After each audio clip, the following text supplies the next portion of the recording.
அஸ்ஸலாமு அலைக்கும். Welcome to FM சமையல். ஹலோ ஃப்ரெண்ட்ஸ், எல்லோரும் எப்படி இருக்கீங்க? இன்றைக்கி சஹருக்கு குக்கர்லேயே ஈஸியான முறையில் தால்ச்சா எப்படி வைக்கலாம் அப்படிங்கிறத பார்த்துருவோம். இதுக்கு வாழைக்காய், உருளைக்கிழங்கு, மாங்காய், கேரட்டு எல்லாமே அரிஞ்சு வச்சுருக்கேன். புளி ஒரு லெமன் சைஸுக்கும் கம்மியாக நல்லா கரைச்சிட்டு திக்காக எடுத்து வச்சுருக்கேன். பருப்பு 2 கப் அளவுக்கு பருப்பு 1 மணி நேரம் நல்லா 2 மணி நேரம் ஊற வச்சுட்டேன். நல்லா ஊற வச்சுட்டு, ரேஷன் கடை பருப்பு தான். எப்போதுமே தாலை நம்ம ஊற வச்சுட்டு உடம்புக்கு சேர்க்குறது நல்லது நமக்கு. ஏன்னா கேஸ் ட்ரபிள்லாம் வராது. ஏதோ ஓவர் நைட்டு ஊற வைக்கணும். ஆனால் துவரம் பருப்புலாம் அப்படி ஊற வைக்க முடியாது. ஒரு 2 மணி நேரம் ஊற வச்சுக்கலாம். அடுப்பை ஆன் பண்ணியிருக்கேன். ஒரு 3 பட்டை, 3 ஏலக்காய், 3 கிராம்பு போட்டிருக்கேன். பிரியாணி இலை 2 போட்டு, வெங்காயம் 2 கட் பண்ணி வச்சுருக்கேன். அதில் புதினா மல்லி கொஞ்சம் போட்டு நல்லா வதக்கி விட்டுக்கணும். வதக்கின பிறகு தக்காளியை கொடுக்கணும். இதுக்கு ரொம்ப வதக்கணுன்னு அவசியம் இல்லை. ஓரளவுக்கு கண்ணாடி பதத்துக்கு வதங்கினா போதும். எல்லாமே குக்கரில் நம்ம 2 விசில் விட்டு அடுப்பை ஆஃப் பண்ணேன். ஏன்னா துவரம் பருப்பு இதில் கறிலாம் சேர்க்கறதுனால 2 விசில், அப்படி இல்லைன்னா 1 விசில் விட்டு அடுப்பை ஆஃப் பண்ணிக்கங்க. வேகாத பட்சத்தில் 1 விசில் விட்டுக்கலாம். அதனால் நான் 2 விசில் விட்டேன். எனக்கு கரெக்டாக இருந்துச்சு. மாங்காய் புளி கரைச்சலையும் மாங்காவையும் கடைசியில் போட்டுக்கணும். விசில்லாம் விட்டு தேவையான அளவு உப்பு போட்டிருக்கேன். பிறகு உப்புலாம் செக் பண்ணிவிட்டு பத்தலைன்னா போட்டுக்கங்க. இதை நல்லா கொஞ்சம் வதங்குங்கிறதுக்காக இப்போயே நான் உப்பு போட்டுட்டு நல்லா வதக்கி விட்டுக்கங்க. வதக்கின பிறகு நம்ம காய்க்கு வாழைக்காய் 2 வாழைக்காய் எடுத்தேன், 2 உருளைக்கிழங்கு எடுத்தேன். இஞ்சி பூண்டு பேஸ்ட்டு ஒரு 3 டீஸ்பூன் எடுத்துக்கங்க தால்ச்சாக்கு. ஏன்னா மட்டன் தால்ச்சாவாக இருக்குது. 3 டீஸ்பூன் எடுத்துக்கங்க. எடுத்துகிட்டு அடுத்தது அதையும் வதக்கி விட்டுப்போம். இதில் தயிர் கொஞ்சம் சேர்த்தாலும் நல்லா தான் இருக்கும். தயிர் சேர்க்கலைன்னாலும் பரவாயில்ல, சேர்த்தா இன்னும் கொஞ்சம் நல்லாயிருக்கும் டேஸ்ட்டு.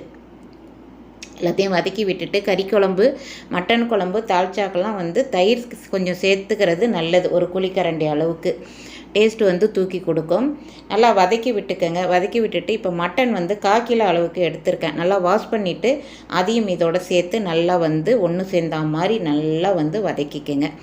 நல்லா கலரி விட்டுட்டு இதன் பிறகு இதுக்குள்ள மசாலா 2 டீஸ்பூன் மிளகாய்த்தூள், 3 டீஸ்பூன் மிளகு ஜீரகம் போட்ட மல்லித்தூள் 3 டீஸ்பூன், அரை டீஸ்பூன் மஞ்சத்தூள், கரம் மசாலா 1 டீஸ்பூன் சேர்த்துருக்கேன். நீங்கள் குழம்பு மிளகாய் பொடியாக இருந்தாக்கா அதை ஒரு 3 டீஸ்பூன் சேர்த்துக்கங்க.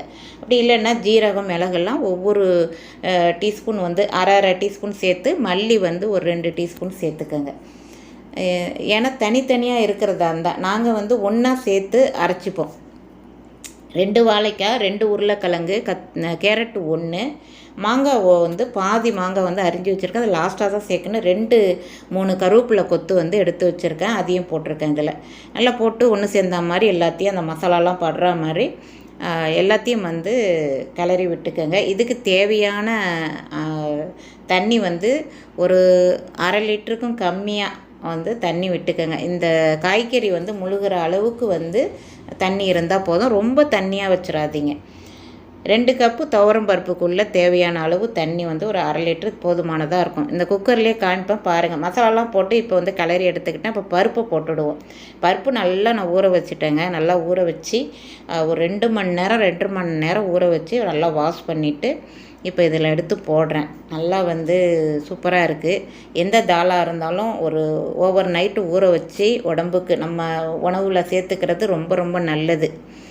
எல்லாத்தையும் ஒன்று சேர்ந்த மாதிரி கிளறி விட்டுட்டு தண்ணி இது இந்த காய்கறி முழுகிற அளவுக்கு தண்ணி விட்டால் போதும். ரொம்ப தண்ணி விட்டுறாதீங்க. 2 விசில் விட்டு அடுப்பை ஆஃப் பண்ணேன். நீங்கள் 1 விசில் விட்டு ஆஃப் பண்ணிவிட்டு அப்படி வேகலைன்னா இன்னொரு விசில் விட்டுக்கலாம். ஏன்னா வாழைக்காவும் உருளைக்கிழங்கும் ரொம்ப குலைவாக வெந்துடும் அப்படின்னு நீங்கள் நினச்சா. எனக்கு 2 விசில் போதுமானதாக இருந்துச்சு. நீங்கள் அப்படி 1 விசில் விடுறதா இருந்தாலும் விட்டுக்கோங்க. குயிக்காகவும் சகர் நேரத்தில் சீக்கிரம் தால்ச்சா ரெடி பண்ணணுன்னாலும் குக்கர்லேயே செய்துக்கலாம். இப்போ விசில் வெயிட் போட்டு 2 விசில் விட்டு இது ஒரு பக்கம் இருக்கட்டும். 2 விசில் விட்டு அடுப்பை ஆஃப் பண்ணிக்கிறேன். சாமான் இவ்வளோ சேர்ந்துருச்சிங்க. ஒரு குழம்பு செய்தாலும், ஒரு காஃபி போட்டாலும் ஒரு 3 கூட அளவுக்கு நான் கழுவி அப்பப்போ நான் பாத்திரத்தை கழுவிடுவேன். இப்போ தால்ச்சாக்கு இவ்வளோ சேர்ந்துருக்கு. இது கொஞ்சம் தான் காமிக்கிறேன். ஏற்கனவே நான் கொஞ்சம் கொஞ்சம் கழுவிட்டேன். ஒரு ஷார்ட்டாக தான் காமிக்கிறேன். ஜாமான் சேர்றதில் வந்து இது வந்து தூளாக கலப்புறாங்க. நமக்கு தான் கழுக முடியல. எல்லாத்தையும் விளக்கி கழுகி சுத்தமாக எடுத்தாச்சு. அப்பப்போ சுத்தம் பண்ணிடுறது ரொம்ப ரொம்ப நல்லது. எனக்கு உடனே எல்லாம் க்ளீன் பண்ணிடணும். அப்போ தான் சுத்தமாக இருக்குன்னு. அதுமாதிரி தான் எல்லோரும் செய்வீங்க. உடனேன்னா பாத்திரம் ரொம்ப சேராது. அப்பப்போ எல்லாம் ரெடியாக கழுவியாச்சு. இப்போ குக்கர் 2 விசில் விட்டு ப்ரெஷர்லாம் போனோடனே இவங்கள திறந்து பார்ப்போம். சூப்பரான குக்கர் தால்ச்சா ரெடி ஆகிட்டாங்க. சகர் நேரத்துக்கு அருமையாக இருக்குங்க. இது நோன்பு வைக்கிறதுக்கு செய்கிறேன். சூப்பராக இருக்குது பார்த்தீங்களா? நல்லா கிளறி விடுங்க. இப்போ புளி கரைச்சலை விட்டுடுவோம். அடுப்பை கொஞ்சம் ஆன் பண்ணிப்போம். அடுப்பை ஆன் பண்ணிவிட்டு புளி கரைச்சலை வடிகட்டிட்டு அதன் பிறகு இது வடிகட்டி வச்சது தான், இருந்தாலும் திரும்பவும் வடிகட்டிட்டேன்.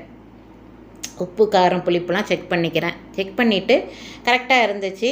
நீங்கள் பத்தலைன்னா, உங்களுக்கு பத்தலைன்னா நீங்கள் உப்பு போட்டுக்கோங்க. மாங்காய் ஒரு 4 மாங்காய் அரிஞ்சு வச்சுருக்கேன். புதினா மல்லி திரும்பவும் போட்டு இதை ஒரு கொதி விட்டு, ஏன்னா மாங்காய் ரொம்ப கரைஞ்சிடும், ஒரு கொதி விட்டு அடுப்பை ஆஃப் பண்ணிடணும். அவ்வளோதாங்க. லைட்டாக மூடுங்க, இல்லைன்னா சில்வர் மூடியாக இருந்தால் மூடுங்க. இதுக்கு விசில்லாம் விடக்கூடாது. நான் குக்கரே லைட்டாக மூடியிருக்கேன். சில்வர் மூடியாக இருந்தாலும் மூடிக்கங்க. நல்லா கொதி வந்துருச்சு. இந்த ஸ்டேஜில் அடுப்பை ஆஃப் பண்ணிடணும். அவ்வளோதாங்க.